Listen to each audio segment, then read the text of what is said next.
Formulated medicine and other is non formulated medicine.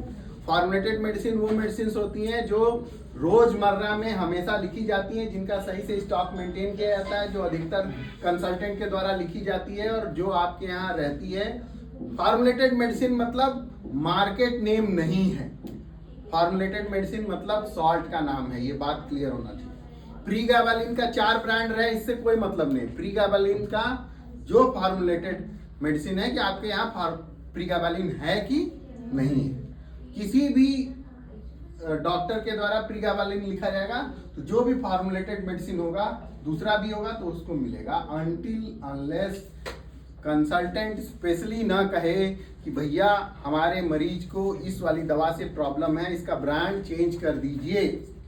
ठीक है, तो अगर वो कहता है कंसल्टेंट कि ये हमारा ब्रांड चेंज कर दीजिए, फॉर्मुलेटेड मेडिसिन की अलग कैटेगरी है, आप कहेंगे सर हमको लिख के दे दीजिए, तो उसका प्रिस्क्रिप्शन लगेगा, उसका एक स्पेशल लेटर लगेगा और फिर नॉन फॉर्मुलेटेड बॉय उसको जाके ले आएगा, उस ब्रांड की मेडिसिन को डिस्पेंस करेगा और इस लेटर के साथ इसकी रसीद लगेगी और वो 1 महीने बाद कमिटी में पेश होगा और वहां पर फिर बात होगी कि ये नॉन फॉर्मुलेटेड मेडिसिन लिखने का जस्टिफिकेशन क्या है। That is the NABH process.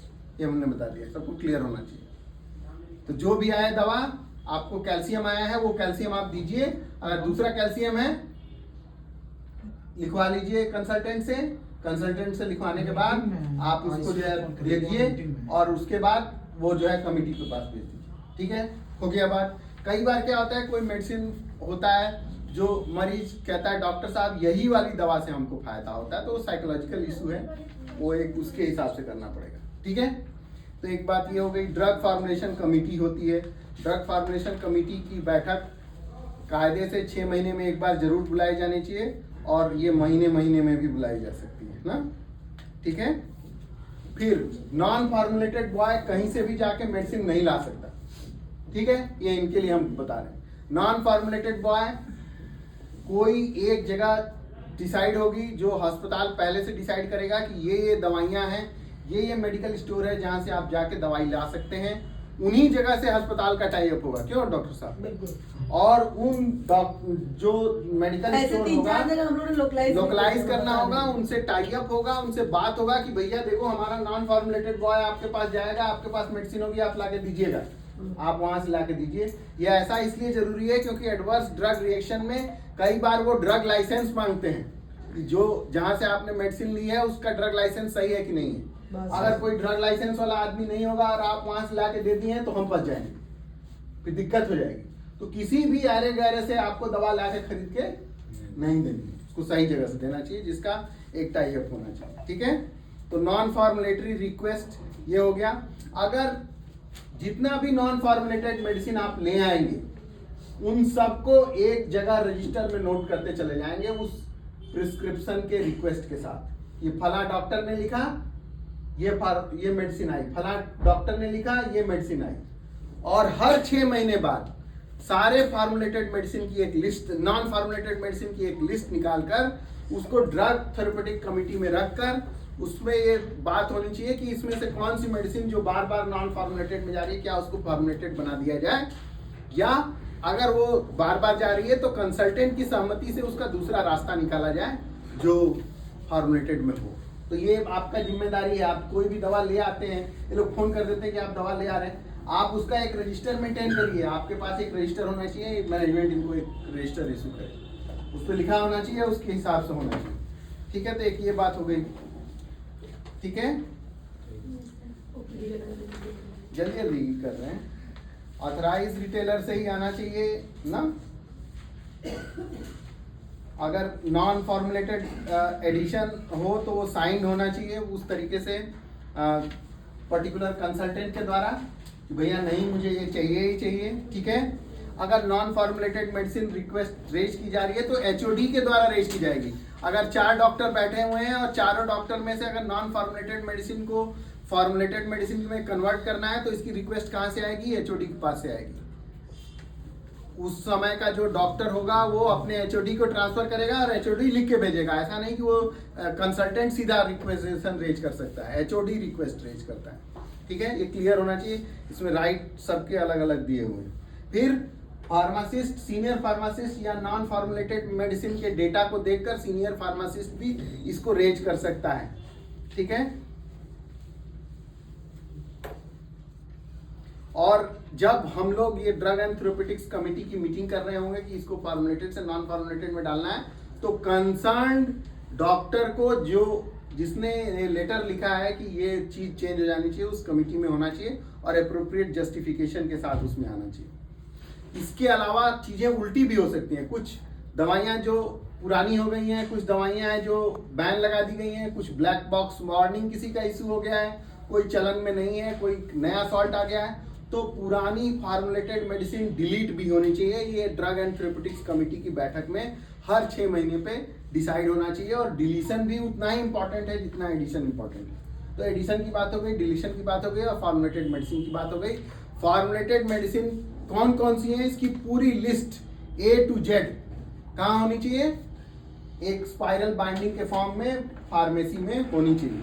और फार्मेसी में जितने भी रैक बने हुए हैं उनमें ABCD के हिसाब से सारी दवाइयां अरेंज होनी चाहिए। और A वाले रैक पे A और B वाले पे B, C वाले पे C ऐसा लिखा होना चाहिए। और फार्मेसी में सेल्फ वाले ड्रॉअर होने चाहिए जहां लाइट सेंसिटिव मेडिसिन को रखा जाना चाहिए। खुले सेल्फ में लाइट सेंसिटिव मेडिसिन को नहीं रखना है। जो स्पेल अलाइक मेडिसिन है, जिनको नाम एक जैसे हैं, चूंकि अल्फाबेट में एक ही जगह पर आएंगे, तो उनकी डिस्पेंसिंग में विशेष तौर से ख्याल रखना है कि इसमें मेडिसिन एरर ना हो। इसको ध्यान रखिए। ठीक है। फिर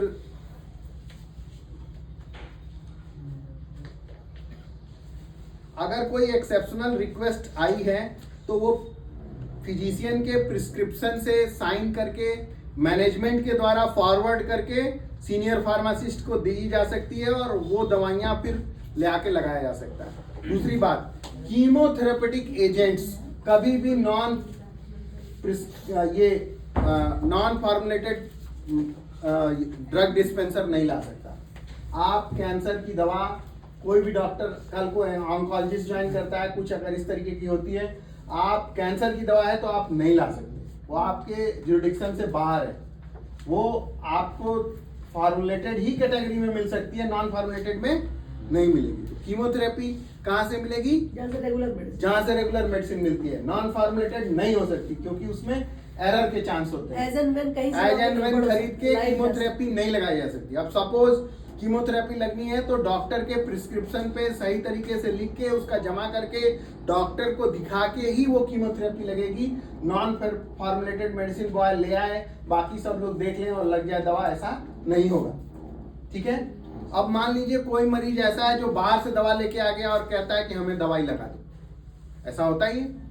अगर कोई मरीज बाहर से दवाई लेके आ गया है और वो कहता है कि हमें दवा लगा दो, तो उसमें सबसे पहली बात तो ये है कि जहां से दवा लेके आया है वहां का उसका एक प्रॉपर बिल और जहां पर से वो दवा लेके आया है उसका ड्रग लाइसेंस का नंबर होना चाहिए, क्योंकि एडवर्स ड्रग रिएक्शन में उसको मेंशन करना जरूरी है। ऐसा नहीं हो सकता कि सिर्फ पर्ची लेके आए हो तब फिर वो हो पाएगा, उसमें ड्रग लाइसेंस का वो होना चाहिए, पहला शर्त। दूसरा शर्त, जो भी डॉक्टर ट्रीटिंग डॉक्टर होगा, जब तक वो प्रिस्क्राइब करके उसका मार्केट नेम के साथ सिग्नेचर लगा के उसमें अटैच नहीं करवाएगा तब तक वो दवा उसमें नहीं दी जाएगी। ठीक है।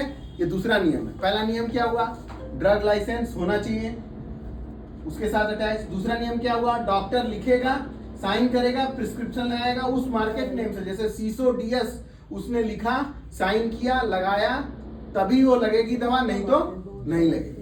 ठीक है। तो ये नियम उसमें लागू होता है। और उसमें इस तरीके से कई बार होता है कि बाहर से दवाई लेके आ गया है और फिर ये होता है कि भैया इसको लगाया जाए नहीं लगाया जाए, ये पूछा जाता है ना।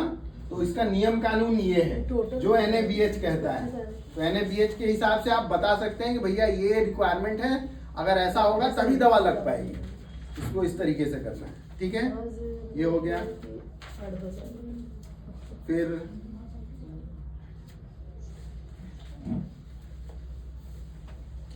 जब भी दवा रीऑर्डर करनी है, परचेज वाले लोग कहाँ हैं, परचेज वाले लोग भी नहीं है।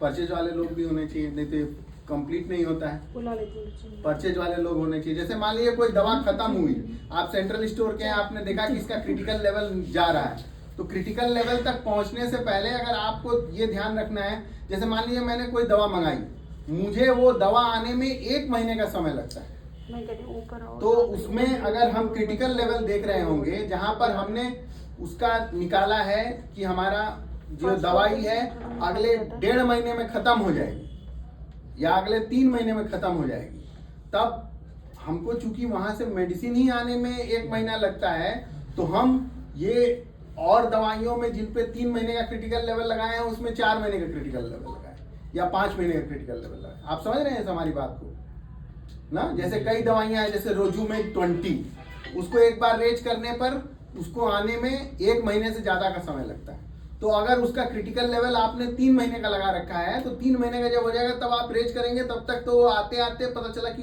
जो है स्टॉक 0 हो जाएगा, तो उसमें आप क्रिटिकल लेवल 4 महीने का लगाइए। कुछ दवाइयां ऐसी हैं जो जल्दी खत्म हो जाती हैं, उनकी कॉस्ट ज्यादा है, जैसे राइजोडेक ना, रिबल्सस, केरेंडिया ना, ऐसी दवाइयां जो महंगी हैं, जिनकी एक टैबलेट की कॉस्ट ही 360-460 रुपए है। उनका दवाइयों का चूंकि आप क्रिटिकल लेवल अगर बड़ा बना देंगे, ज्यादा स्टॉक करेंगे, तो उसमें ज्यादा पैसा फंसा रहेगा, एक्सपायर होने का चांस ज्यादा है, तो उनका आप क्रिटिकल लेवल 1 महीने का लगाइए, क्योंकि वो बनारस से ही मिल जाती हैं, आज रेज होगा कल आ जाएगा, तो चूंकि उसको परचेज करने से लेके फार्मेसी तक पहुंचाने का समय कितना है, 1 से 1.5 महीना है, तब उसमें ज्यादा लंबा लेना पड़ेगा। अगर 1 से 2 दिन है तो आप छोटा लेना पड़ेगा। आप ही का इंतजार हो रहा था, परचेज में होना चाहिए किसी को।